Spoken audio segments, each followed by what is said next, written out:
We are going to be speaking about shadow work. What myself and Sunil will be sharing will be our understanding from a practical perspective, because we've had the experience of shadow work. There's been a big call between friends and family and Reiki clients and various people to speak about shadow work, because there's a lot of misconceptions and misunderstanding around what shadow work actually is. The disclaimer is basically, we encourage you to continue. If any one of our viewers, if you are already on a course of medication, or you are seeing a counselor or a psychiatrist or a psychologist, please, we encourage you to continue that, because this is meant as a complementary service, not alternative to. Okay, obviously, we also cannot accept responsibility for the manner in which any information that we share here is used. Okay, that is just, those are the T's and C's that we have to just put out there. I just need to pay homage to my teacher, Nicola Tooze, who was very instrumental in my spiritual journey and my development, and is a big reason for me being able to sit here and be with you guys here today and share what I've come to understand by shadow work. And so I want you to imagine that this glass container over here is your physical body. Okay, this is your physical form. There's water in this little cup over here, and this, I want you to think of it. We're just going to use this analogy for illustration purposes. This water inside this cup is your soul or your spirit. Okay, so now there's a clarion call. And again, this is just a story, okay? Don't go and look it up. You won't find it anywhere. So now off you go, and there's a clarion call, and you decide, right, I want to go to planet Earth. I want to go and experience a third dimension plane of existence. So no problem. You will be assigned a body, okay? So off you go. And now your spirit is now here, and you are born into this plane of existence. And now you are there. This is your physical form. That is your spirit. Okay, fantastic. But now the learning begins. The learning starts, because on this plane of existence, on this plane of duality, there are lessons to be learned. You didn't just come here to have a good fat old party. Well, you did, but you also came along to learn some lessons, right? So now along comes the lessons, okay? Now comes early childhood development. Now comes adolescence. Now comes peer pressure. Now comes education. Now comes religion. Now comes trauma. Now comes your first love, your first heartbreak, etc., etc., etc. Now comes your expectations and your disappointments. Now what has happened is your soul or your spirit is actually contaminated, for lack of a better word, because now you have all of these experiences over here, and these experiences and disappointments and traumas have now caused self-limiting beliefs and empowering beliefs. Okay, so the self-limiting beliefs is obviously going to obscure the way you view yourself and the world, because you are not going to see things as they are. You are going to see things as you are. Okay, so this is the conditioning that Sunil always refers to. Okay, so I want you to imagine that these marbles represent all of the conditioning. So here you go. Here you go. Have some more conditioning. Okay. Yeah. And you're right, I do refer to it all the time. So now what happens is you actually are filled with all of this conditioning. And this conditioning has now led to self-limiting beliefs and its associated and stored energies, and enabling beliefs, which has its associated energies and stored energies inside your physical vessel and inside your soul. Now, shadow work is really the process of taking it out. Let me look at this experience and this trauma. What have I learned from it? Oh, fantastic. This is now the healing process. Oh, look, there's some more. Okay.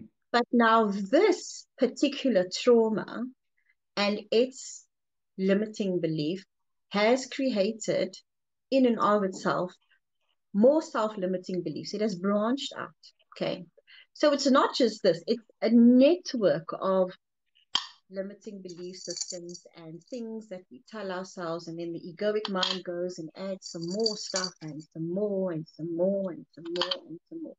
So shadow work is really the process of looking at all of these and understanding the lessons that have come from it so that you may turn that knowledge into wisdom, and also understanding that there are various types of levels or stages of development for your ego self.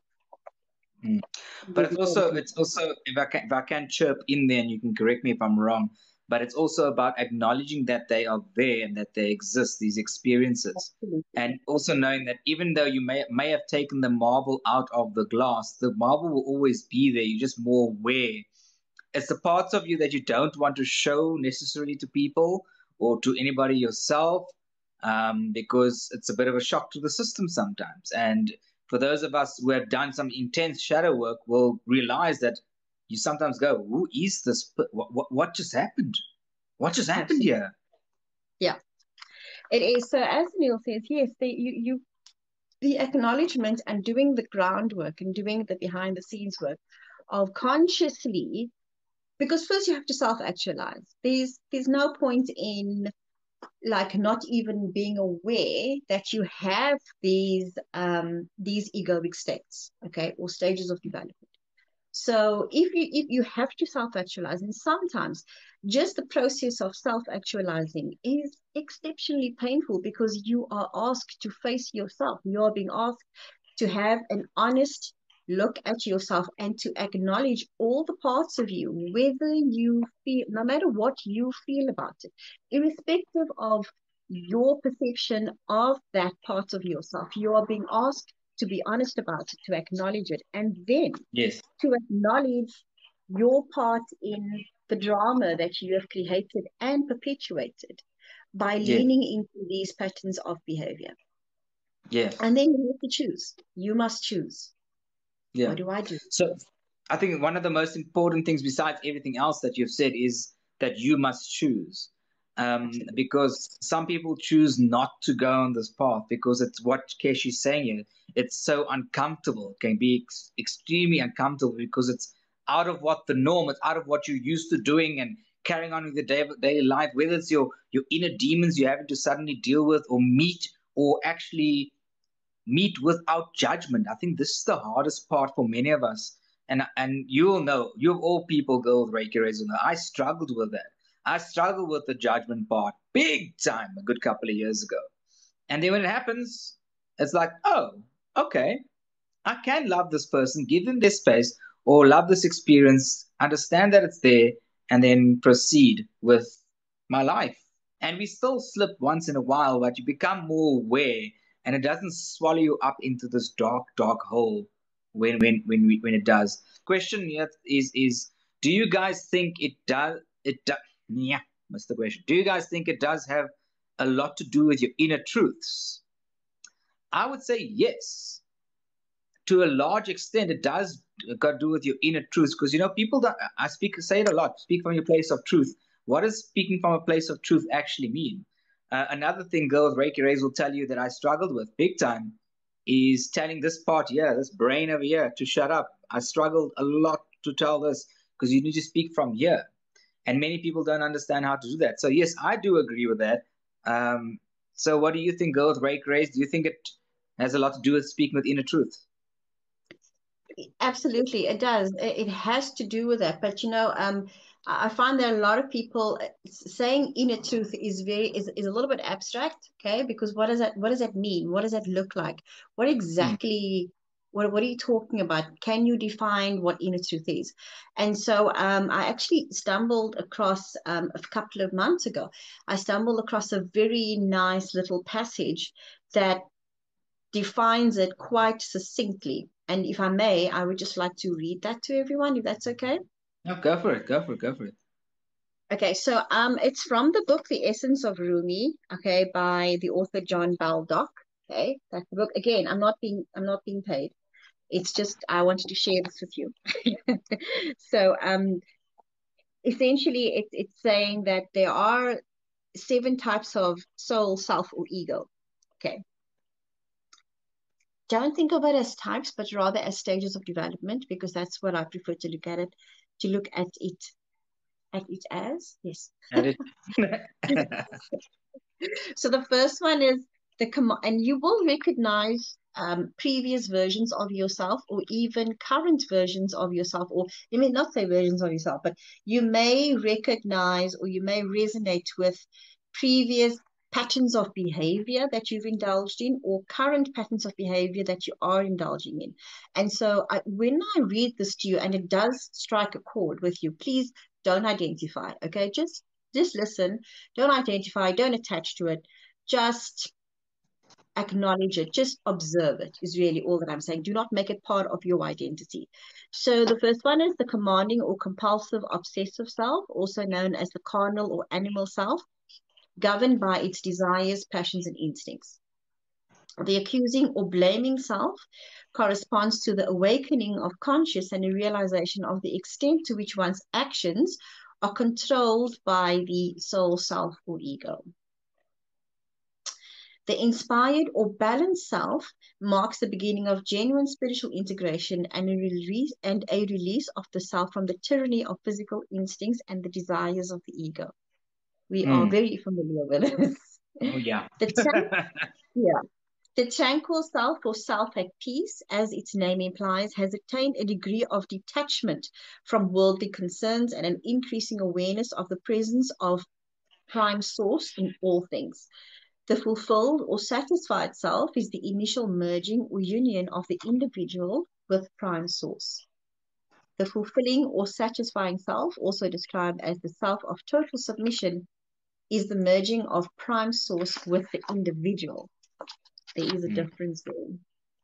The perfected and complete self is the state of total union with prime source and the attainment of universal consciousness, also referred to as, well, Buddhahood. Okay. And a state of Buddhahood is just enlightenment. Or total Yes. enlightenment. Yes, it has to do with your inner truths, but just the word inner, the 2 words inner truths are for me a bit too abstract. And so that for me was a very, very good way of understanding what that means. What does that look like? What are the stages? Because so many times we are being told, well, you must do this, but it's the how that is kind of left out. Mm. And so I've centered a lot of my training or teaching and practice around the how, Yes. not necessarily the why. I don't Mm. really focus on the why that much. It's the how, because once you know how to do it, that's the job. You'll Yeah. know how to do it for the rest of your life. Yeah, and again, you can agree or disagree, but as you go on this awakening journey or healing journey that we've been doing for the past couple of years, there are those teachers out there like you that teach us the how.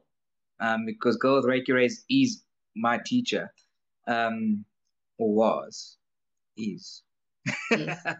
is, and she does a lot of the how, and then anybody who knows me personally here, Aisha, Jesh, Kesh, you may have picked up that what I do, and it's happened like click of the brain in the past 3 years, is instead of telling people the how all the time, I ask, I'll respond to a question with a question to force reflection. Respond to a question with a reflection to ask for reflection. And that is the way I explore, and I realized this only recently with my previous book as well. is that what I've done is I've made people, I ask questions instead of giving answers to make people reflect and actually find their own answers. One of the topics or suggestions for this live Girl with Reiki Rays was how to block out energies. Now, you know me very well, and you know I go anywhere and everywhere and do anything I want to. And some people can't understand how one can just tolerate negativity or energies around, especially as an empath. What would you say is the easiest way for someone to block out an energy they don't want to be around anymore? My thing is, it comes down to intention. If you're not going to let it affect you, you're not going to let it affect you. You're going to block it out. If you allow it and the moment you start reacting to things, that's when your inner demons and beasts and all these things come out. That is when you entertain the energy, and that's when you allow it to affect you. I mean, that's my approach. From a higher teacher level, what do you think the best approach would be to tell the people? Okay, yeah, you, again, I hear what you're saying in respect of that, and that is one approach, and that is an approach that you will take at a particular time, and then again, you will outgrow that. Okay, you will ascend from that approach. So, for if you're asking me, oh gosh, it's really a difficult one to answer because it is a personal, it is a very, very personal decision because you have to make the choice as to what you invite into your life or not. So I know that there are a lot of creators on TikTok that say, oh, well, you protect yourself like this and you do that and you use that and shielding and whatever. Yeah, I'm not saying that they're wrong. It has its place and it's phenomenal. It's fantastic. I have a different school of thought. And that school of thought comes from, do I really want to protect myself from these energies? Mm. Because what these energies are doing is, again, I'm not suggesting that you do this. It is a personal decision. And it's only something that you do when you feel that you are ready and when you've already done a lot of your own shadow work so that you will not be triggered. Okay. Or you will be Yeah. able to maintain a very high frequency of vibration. The idea is to reach a state of unconditional love, is to vibrate at the frequency of unconditional love. In order to do that, the parameters of your tolerance, your patience, your compassion must expand. This is Yeah. not easy. This is not easy. By no stretch of the imagination is it easy because it requires you to deal with all of the mirrors or whatever your mirrors are reflecting to you, irrespective of your perception of them. And the words, when I say it, roll off the tongue, but the practicality of it, Yeah. Different ball game. Different a ball different game. ball. It's a different kettle of fish. So let's say the simplest way to protect yourself is to call upon your angels. Okay, you can call upon Archangel Michael because he is the protector of all, right? So you can call upon Archangel Michael, you can call upon your gatekeeper, and you can say something like, set your intention for the day, say something like, I intend to speak only from a place of truth and to only accept into my experience that which is true. Okay. Or something along those lines. Or you can say Mm. something simple like, I intend to protect myself, or you can call upon Archangel Michael to protect you or to cover you with his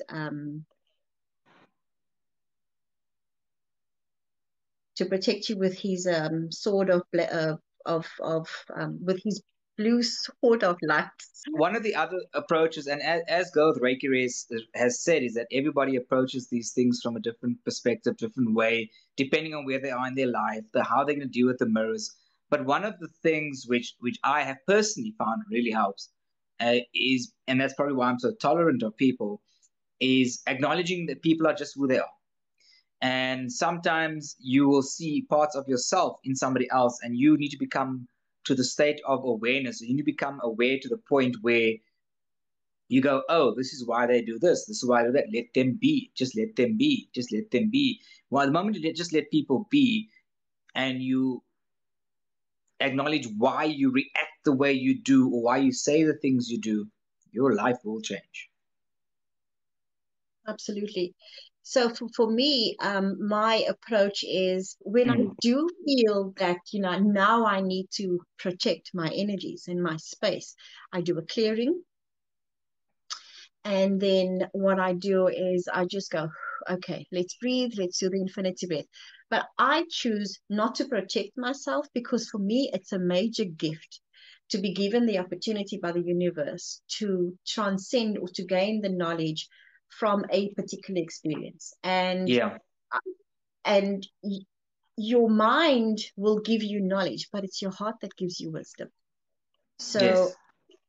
that is my school of thought. But if you do want to protect yourself and your energies, it's very, very simple. There are hand mudras that you can do.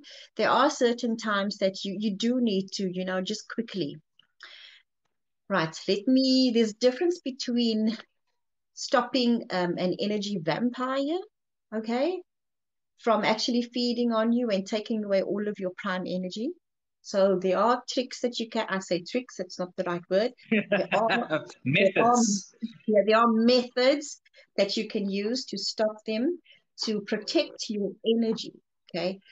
But that is kind of, I use that as almost like an emergency brake and not my default setting. Okay. Because Yes. I want to be done with all of whatever soul contracts and karmic lessons I still have to pay, whatever karmic debt there is, I want to get it done. I ain't coming back for nothing. Yeah. But that's where I am. And like I said, it is a very personal decision. It is a very personal choice. So Yeah. it depends on where you find yourself. Yeah. No, I Exactly. do agree. I do agree with that, yeah, because it depends where and where you, as you said, very rightfully, where you find yourself, where you are in the position, how you're going to approach it yourself. But it all comes right back to what you said in the very beginning, and that is, it comes down to the individual choices as well. It's going to happen when people will say, "Oh, what does he know? What does she know?" At the end of the day, we know more, and it's not an ego thing. It's just a point of where we are. Layla asks, why can't you give advice? So it's not about not giving advice, Layla. It is about giving advice only once asked. So instead of just going to you and go, just this is what's going on right now. This is what's happening right now. This is why you're going through this. You have to wait, and it's like getting permission. So somebody asked me earlier, actually today, actually a couple of about 2 hours ago. They said, "Have you ever done an energy healing or treatment on me without my permission?" We can't. We have to get permission before we do anything. So it's about not giving advice. It's about giving advice when actually asked and actually given permission to give advice. Because remember, as much as we are protected, you are protected too. And the words in conclusion is it's very simple. There are different forms of compassion, and sometimes we have to engage direct compassion and indirect compassion. And indirect compassion sometimes looks like tough love. Okay. Mm, But believe you me, there is not a person, a situation, an event, or anything that can shock me or make me say, that's it, I don't want to work with this person. That doesn't exist. Very mm. often when sometimes, and I know this has happened with quite a few clients, I know Sunil has happened with you as well. There will be a time where you'll want to ignore me. You'll want to not, you don't like what I have to say. Yeah, And that's okay. That's part of the job. Believe you me, I know even before I have to say the words that is going to happen. But yeah, it has to happen. It has to happen because it is for your highest and greatest good. Because when a client starts with me, I'm not going to comfort you with with the lie. I'm going to tell you the truth each and every single time, irrespective of how you feel about that, what emotions it elicits inside of you. In fact, it has to elicit an emotion inside of you because that is a mirror reflecting to you an unhealed part of yourself. I'd just like to say that all of you, and when I say all of you, I mean every single bit, all of the messy parts, the not so messy parts, the parts that you like, the parts that you dislike, all of you are welcome here. And what I would normally say to people is, show me all the parts of yourself that you do not like, and that is where I'll start. Yeah, Because that is where you 100%. need the most love. Yeah. So again, just to reassure everyone and just to confirm and to affirm that I don't judge. I really don't. I have been through both ends of the pendulum to know better. And Mm. like I said, I am I am not wanting to come back to this plane of existence. So I am not about that life of creating karmic debt for myself.